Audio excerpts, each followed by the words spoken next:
एक लड़की जो धर्म से मुस्लिम थी, उस वक्त 21 वर्ष की थी और पेट से 5 महीने की गर्भवती थी। जब सांप्रदायिक दंगों के दौरान कुछ लोगों ने उस लड़की के साथ उन सभी अश्लील हरकतों को किया जिनको बयां करने में मुझे भी शर्मिंदगी महसूस हो रही है। इस घटना को आप लोग रेप या सामूहिक दुष्कर्म कह सकते हैं। इस दंगे के दौरान उस लड़की के परिवार के 7 सदस्यों की हत्या कर दी गई, जिसमें उस लड़की की 3 वर्ष की बेटी भी शामिल थी। नमस्कार दोस्तों, इस वीडियो को देखिएगा जरूर, क्योंकि यह बात सिर्फ मुस्लिम महिला या बिल्किस बानो की ही नहीं, बल्कि यह बात भारत में रहने वाली सभी बहनों और महिलाओं की भी है।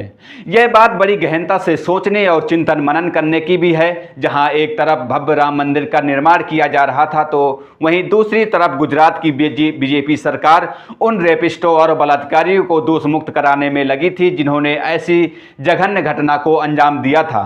हमारा समाज यह भी याद रखेगा कि हिंदुओं की ठेकेदार पार्टी के लोग उस विचारधारा और उन लोगों को संरक्षण दे रही थी जिन्होंने इस घटना को अंजाम दिया था। गुजरात की बीजेपी सरकार और उनके नेताओं के द्वारा उन दोषियों का स्वागत किया जा रहा था और साथ में माला पहनाया जा रहा था। और बीजेपी के विधायक CK राउत जी ने कहा था कि ये ब्राह्मण है और इनके संस्कार अच्छे हैं। इस लड़की का नाम था बिल्किस बानो और इस संपूर्ण घटना को हम बिल्किस बानो केस के नाम से जानते हैं। कैलेंडर में वर्ष था 2002 और इसी दौरान गुजरात राज्य में एक सांप्रदायिक दंगा हुआ।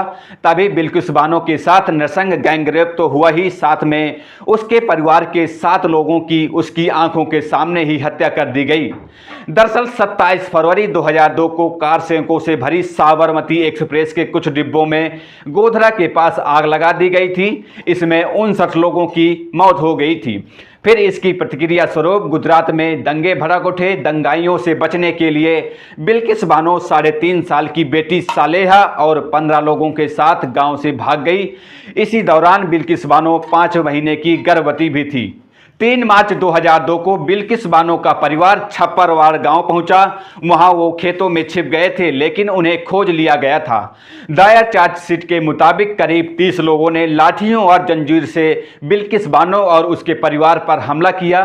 बिल्किस बानो और 4 महिलाओं की पहले पिटाई की गई, फिर उनके साथ रेप किया गया था। इन महिलाओं में बिल्किस बानो की मां भी शामिल थी। हमलावरों ने परिवार के कई सदस्यों को उनकी आंखों के सामने हत्या कर दी। हमले में 7 मुस्लिम मारे गए थे। ये सभी बिल्किस बानो के परिवार के सदस्य थे। मरने वालों में बिल्किस बानो की 3 वर्ष की बेटी सालेहा भी शामिल थी। इस घटना के बाद बिल्किस बानो कम से कम 3 घंटे तक बेहोश रही। होश आने पर उसने एक आदिवासी महिला से कपड़ा मांगा, फिर एक होमगार्ड से मिली जो उन्हें शिकायत दर्ज कराने के लिए लिमखेड़ा थाने ले गया। वहां कांस्टेबल शोभा भाई गौरी से शिकायत दर्ज की। हालांकि बाद में शोभा भाई गौरी को आरोपियों के बचाने के आरोप में 3 साल की सजा मिली थी। इसके बाद बिल्किस बानो को गोधरा रिलीफ कैंप पहुंचाया गया और वहां से मेडिकल जांच के लिए अस्पताल ले जाया गया था। जब पुलिस ने इसकी जांच शुरू की तो उसने सबूतों के अभाव में केस खारिज कर दिया था। फिर यह मामला मानवाधिकार आयोग के पास गया। सुप्रीम कोर्ट में याचिका दायर हुई। देश की सर्वोच्च अदालत ने CBI को नए सिरे से जांच करने का आदेश दिया। CBI चार्जशीट में 18 लोगों को दोषी पाया गया था। इसमें 5 पुलिसकर्मी, जिसमें शोभा भाई गौरी भी शामिल थे, साथ ही 2 डॉक्टर भी शामिल थे।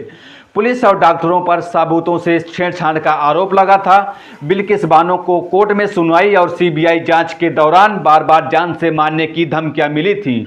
उसने 2 साल में 20 बार घर बदले। उसने सुप्रीम कोर्ट से अपना केस गुजरात से बाहर किसी दूसरे राज्य में शिफ्ट करने की अपील भी की थी। अपील के बाद यह मामला मुंबई कोर्ट भेज दिया गया। CBI की विशेष अदालत ने जनवरी 2008 में 11 लोगों को दोषी करार दिया और 7 लोगों को सबूतों के अभाव में छोड़ दिया गया था। 8 जनवरी दिन सोमवार को इस मामले में न्यायमूर्ति BV नागरप्पा और न्यायमूर्ति उज्ज्वल भुइयां की विशेष पीठ ने फैसला सुनाया। याचिका की सुनवाई करते हुए गुजरात की बीजेपी सरकार के द्वारा इन दोषियों को दी गई छूट सुप्रीम कोर्ट ने रद्द कर दिया है। गुजरात सरकार ने पिछले साल 15 अगस्त 2022 को इस मामले के सभी 11 दोषियों को जेल से रिहा किया था। अब कोर्ट के फैसले के बाद सभी 11 दोषियों को वापस जेल जाना होगा। पीठ ने गुजरात सरकार के फैसले को पलटते हुए कहा कि गुजरात राज्य द्वारा शक्ति का प्रयोग सत्ता पर कब्जा और सत्ता के दुरुपयोग का एक अच्छा उदाहरण है।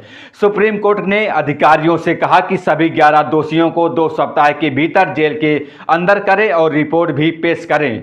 साथ ही पीठ ने कहा कि इस अदालत का कर्तव्य है कि वह मनमाने आदेशों को जल्द सही करे और जनता के विश्वास की नींव को बरकरार रखे। न्यायमूर्ति नागरप्पा ने फैसला सुनाते हुए कहा कि यूनानी दार्शनिक प्लेटो ने कहा था कि सजा प्रतिशोध नहीं सुधार के लिए है। उपचारात्मक सिद्धांत में सजा की तुलना दवा से की गई है। यदि अपराधी का इलाज संभव है तो उसे मुक्त कर देना चाहिए। यह सुधारात्मक सिद्धांत का आधार है। पर पीड़ित के अधिकार भी महत्वपूर्ण हैं। नारी सम्मान की पात्र है। क्या महिलाओं के खिलाफ जघन्य अपराधों में छूट दी जा सकती है? बिल्किस बानो का बयान भी आप सुन लीजिए। बिल्किस बानो ने कहा कि आज मेरे लिए नया साल शुरू हुआ है। मेरी आंखें आंसुओं से भीग गई हैं। चेहरे पर मुस्कान लौटी और बच्चों को गले लगाया। अब मैं सांस ले पा रही हूं। यही न्याय का एहसास है। सुप्रीम कोर्ट को धन्यवाद देती हूं। गुजरात सरकार ने 13 मई 2022 को इस मामले के सभी 11 दोषियों को रिहा करने का फैसला दिया था और इसी फैसले के आधार पर 15 अगस्त 2022 को सभी दोषियों को जेल से रिहा कर दिया गया था। सुप्रीम कोर्ट ने गुजरात सरकार के इस फैसले को पलटवार करते हुए कहा कि अदालत के साथ धोखाधड़ी करके और भौतिक तथ्यों को छिपाकर दोषियों को रिहा किया गया था। 15 अगस्त 2022 को इन दोषियों की रिहाई के बाद बिल्किस बानो की याचिका के साथ ही मार्क्सवादी कम्युनिस्ट पार्टी की नेता सुभाषिनी अली, पत्रकार रेवती लाल और लखनऊ विश्वविद्यालय की कुलपति रूपरेखा वर्मा और टीएमसी नेता महुआ मोइत्रा दोषियों की सजा के छूट के खिलाफ सुप्रीम कोर्ट में जनहित याचिका दायर की थी। टीएमसी नेता महुआ मोइत्रा पर तरह तरह के आरोप लगाए गए और उनको चरित्रहीन बताया गया।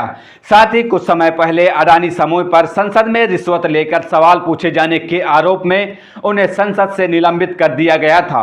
उन पर चाहे कितने भी आरोप क्यों न लगे, परंतु महुआ मोइत्रा की बिल्किस बानो केस की सुप्रीम कोर्ट में की गई याचिका इस बात का सबूत है कि वह गलत को गलत कहने का हौसला रखती हैं, साथ ही महिला जनप्रतिनिधित्व का ईमानदारी पूर्वक निर्वाह करती हैं। फिलहाल इस वीडियो में इतना ही। बाकी की बातें करेंगे अगली वीडियो में। तब तक के लिए बहुत बहुत धन्यवाद। जय हिंद, जय भारत।